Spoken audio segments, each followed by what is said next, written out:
ప్రియమైన వారులారా, ప్రభువైన యేసు క్రీస్తునామములో మరి అందరికీ వందనాలు. మరి ఈ దినము మన యొక్క వాక్య ధ్యానం కొరకై మత్తయి సువార్త 12వ అధ్యాయంలో నుంచి ఒక వచనం చదువుకుందాము. మత్తయి సువార్త 12వ అధ్యాయము 31వ వచనం. చదువుతానండి. కాబట్టి నేను మీతో చెప్పినదేమనగా, మనుష్యులు చేయు ప్రతి పాపము దూషణయు వారికి క్షమింపబడును గాని ఆత్మ విషయమై దూషణకు పాపక్షమాపణ లేదు. ఆత్మ విషయమైన దూషణకు పాపక్షమాపణ లేదు. యేసు ప్రభు చెప్పే మాట ఏంటంటే, మరి ఇది ఏ సందర్భంగా ఇక్కడ చెప్పబడుతున్నది అంటే, యేసు ప్రభు మరి అనేకులను స్వస్థపరుస్తూ మరి ఆయన దైవం పట్టిన వారిని, గుడ్డివారిని, మూగవారిని అందరూ కూడా స్వస్థపరుస్తూ వస్తుంటున్నాడు. మూగవారు మాట్లాడడానికి ఆయన శక్తినిస్తుంటున్నాడు. అప్పుడు జనులంతా కూడా విస్మయం పొందినారు. ఈయన దావీదు కుమారుడు కదా, ఈయన ఇట్లాగా ఎట్లా చేయగలుగుతున్నాడని.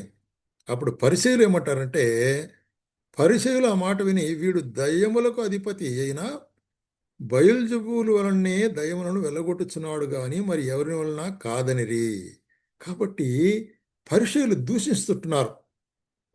దయ్యములకు అధిపతి అయిన వారి ద్వారా దయ్యములను వెళ్ళగొట్టుచుంటున్నారు అంటున్నాడు. అప్పుడు యేసు ప్రభు ఈ కార్యం చెప్తుంటున్నాడు. దయ్యములకు అధిపతి అయినటువంటి బయల్జెబూలు దయ్యములకు అధిపతి అయితే దయ్యాలను ఎంత వెళ్ళగొడతారు? అది ఎట్లా సాధ్యమవుతుంది? కాబట్టి మీరు ఒకవేళ యేసు ప్రభువును మరెక్కడ దూషిస్తే పర్వాలేదు, కానీ పరిశుద్ధాత్మని ద్వారా లేక దేవుని యొక్క ఆత్మ ద్వారా జరిగించబడేటువంటి కార్యాన్ని దూషిస్తే మరి అటువంటి వాటికి పాప క్షమాపణ లేదంటున్నాడు. కాబట్టి ప్రియమైన వారులారా, ఇక్కడ గమనించవలసిన కార్యం ఏంటంటే, యేసు ప్రభువును వారు దూషించినారు అనేక కార్యాలు. అయితే ఇక్కడ పరిశుద్ధాత్మ ద్వారా లేక దేవుని ఆత్మ ద్వారా జరిగినటువంటి కార్యాన్ని దూషిస్తుంటున్నారు.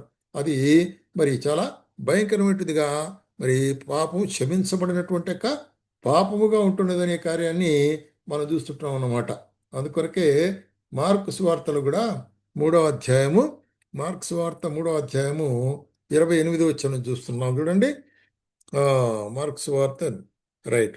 సమస్త పాపములను మనుషులు చేయు ప్రతి దూషణకి వారికి క్షమింపబడును గాని పరిశుద్ధాత్మ విషయము దూషణ చేయవాడు ఎప్పుడును క్షమాపణ పొందక నిత్య పాపము చేసిన వాడై ఉండునని మీతో నిశ్చయముగా చెప్పుచున్నాను.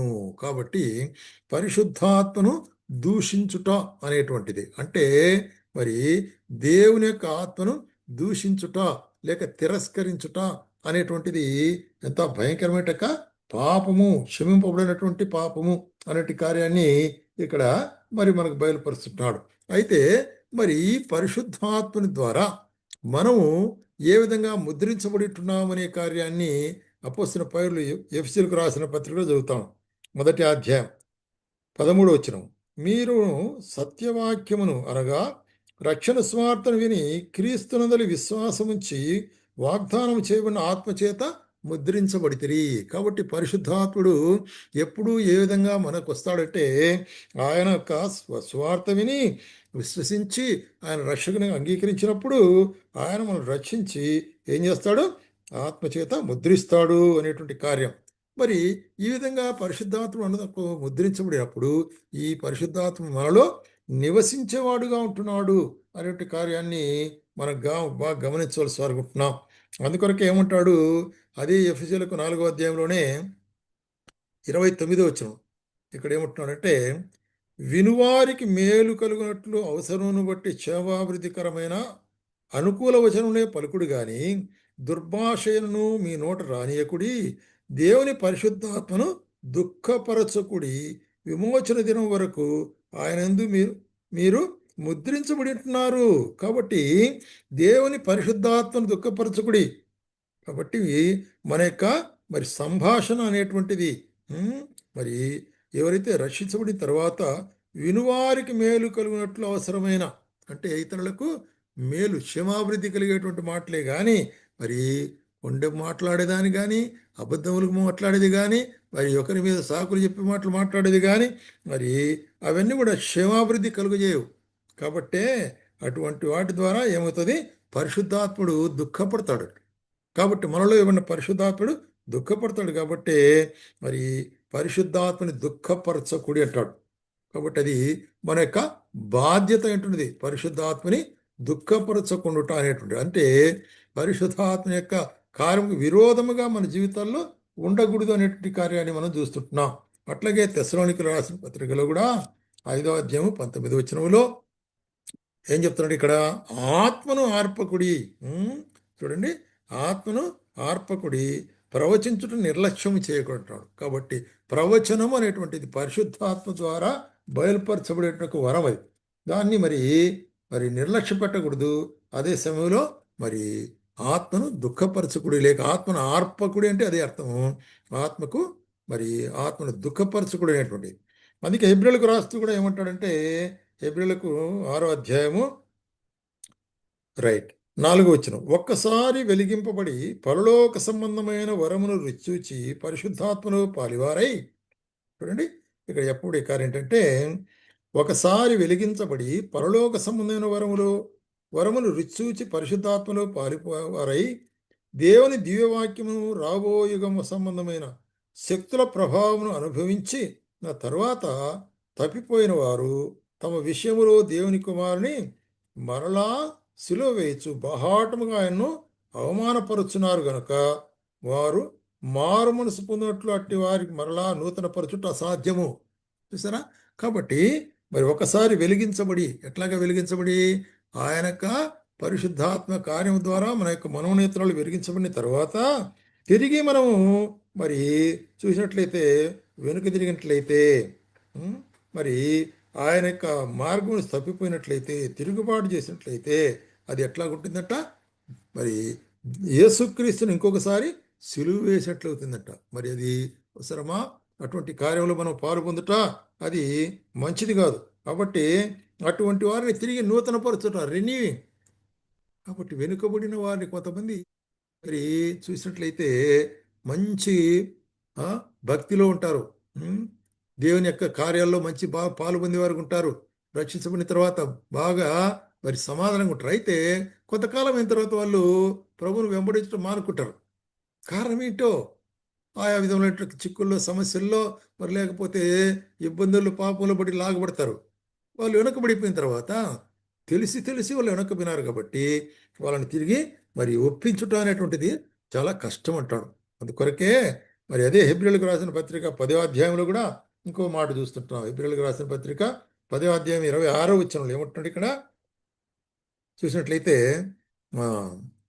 మనము సత్యమును గూర్చి అనుభవ జ్ఞానం పొందిన తర్వాత బుద్ధిపూర్వకముగా పాపం చేసినట్లా పాపమునకు బలి ఇకను ఉండదు, కానీ న్యాయ తీర్పునకు భయముతో ఎదురుచూచుటయు విరోధులను దహించు ఓ తీక్షణమైన అగ్నియు నిలిచిండును.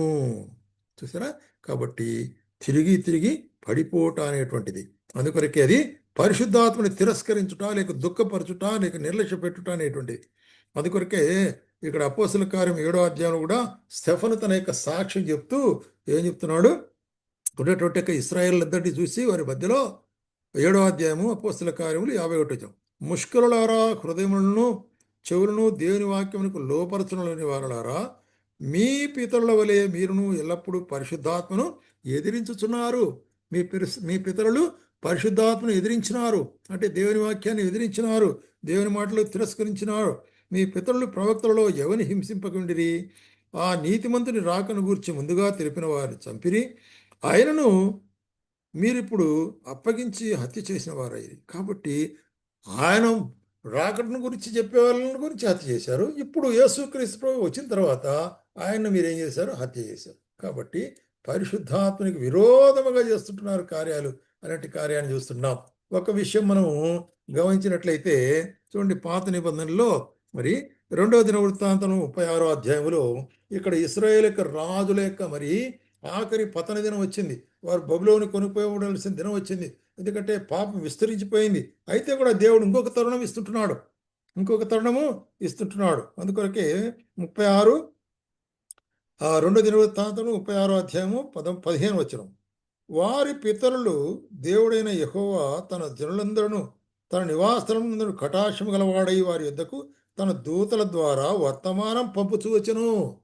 వారి తిరుగుబాటు గురించి ఆయన తన దూతలను వర్తమానం పంపుతుంటున్నారు, ప్రవక్తలను వర్తమానం పంపుతుంటున్నాడు. రైట్. ఆయన పెందలకడనే లేచి పంపుచూ వచ్చెను. వారు దేవుని దూతలను ఎగతాళి చేసి ఆయన వాక్యమును తృణీకరించుచు ఆయన ప్రవక్తలను హింసించుచు రాగా నివారింపశక్యము కాకుండా యెహోవా కోపం ఆయన జనుల మీదకి వచ్చును. ఏం చేశారంట? మరి ఈ వాక్యాన్ని తృణీకరించినారు, ప్రవక్తలను హింసించినారు, మరి ఎగతాళి చేసినారు. అంటే సంపూర్ణంగా తిరస్కారం. కాబట్టి దేవుని యొక్క ఆత్మను లేక దేవుని యొక్క ఆజ్ఞను, దేవుని యొక్క కార్యాన్ని మరి ప్రవక్తల ద్వారా చెప్పబడినప్పుడు తిరస్కరించినప్పుడు ఆయన కోపాగ్ని వారి మీద వచ్చింది. కాబట్టి పరిశుద్ధాత్మని దుఃఖపరచకుడి. ఎవరైనా కూడా ఒకవేళ మరి దేన్నైనా కూడా ఏ పాపనికైనా పరిహారం ఉంది, కానీ పరిశుద్ధాత్మనికి విరోధంగా మాట్లాడేదైతే దానికి పరిహారము లేదు అనేటువంటి కార్యాన్ని, పాప క్షమాపణ లేదు అనేటువంటి కార్యాన్ని ఇక్కడ పరిశుద్ధాత్ముడు మనకు బయలుపరుస్తున్నాడు. కాబట్టి ప్రియమైన సోదర సహోదరి, మన జీవితాల్లో కూడా ఆయన ద్వారా రక్షించబడిన మనము, పరిశుద్ధాత్మ పొందిన మనము, మనలో ఉండే పరిశుద్ధాత్మని మనము దుఃఖపరచకుండా లేక పరిశుద్ధాత్మకు విరోధమైన కార్యం చేయకుండా మనల్ని మనము భద్రపరుచుకునే వారుగా ఉంటున్నాం.